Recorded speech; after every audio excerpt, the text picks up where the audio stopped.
नमस्ते दोस्तों, स्वागत है यूट्यूब चैनल पर जहां हम सुनाते हैं इतिहास के उन महान लोगों की कहानियां जिन्होंने अपने प्रेम त्याग और भक्ति से दुनिया को प्रेरित किया।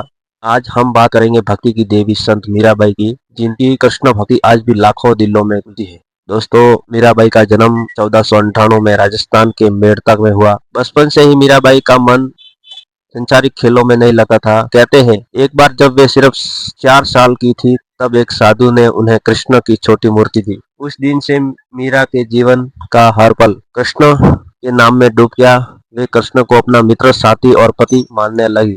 अक्सर वे अपनी सखिया के साथ खेलते हुए कहती, मैं तो गिरधर की दुल्हन हूँ। दोस्तों, युवा होने पर मीरा का विवाह मेड़ता के राजकुमार भोजराज से हुआ।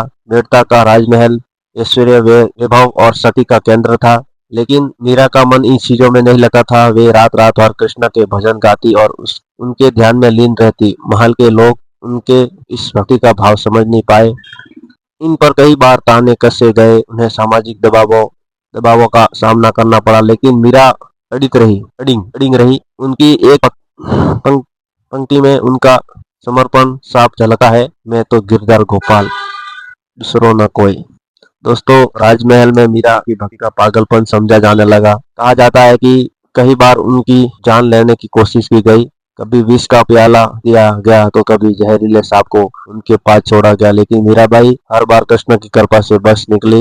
लोग कहते हैं कि जब उन्हें विष का प्याला दिया गया तो अमृत बन गया और जब सांप छोड़ा गया तो कृष्ण की माला में बदल गया। यह घटना है उनकी भक्ति की गहराई और भगवान के बीच उनके अटूट संबंध का प्रमाण है। दोस्तों, मीराबाई ने हजारों भजन रचे। इनमें प्रेम, भक्ति और वीर का अद्भुत संगम देखने को मिलता है।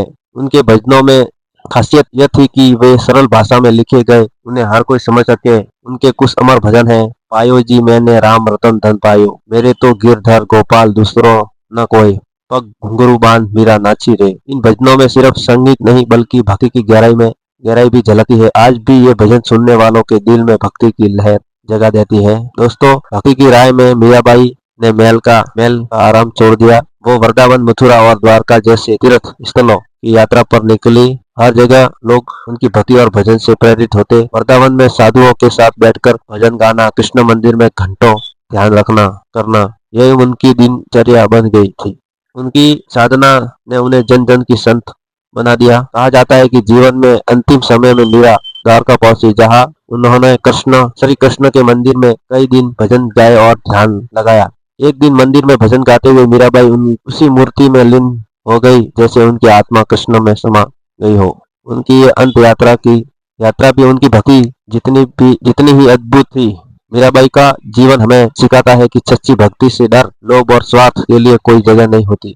दोस्तों, उन्होंने दिखाया कि जब प्रेम और विश्वास अटूट हो तो पूरी सृष्टि आपके साथ खड़ी होती है। उनकी रचनाएं आज भी हमें भक्ति, प्रेम और आध्यात्मिक शांति का संदेश देती है। दोस्तों, मीराबाई की ये कहानी सिर्फ इतिहास नहीं बल्कि भक्ति का जिंदा प्रमाण है। अगर आपको ये ब्लॉग पसंद आया हो तो वीडियो को लाइक, शेयर और सब्सक्राइब करना न भूलें, क्योंकि हम आपके लिए इतिहास की और भी अनसुनी कहानियां लाते रहेंगे। धन्यवाद।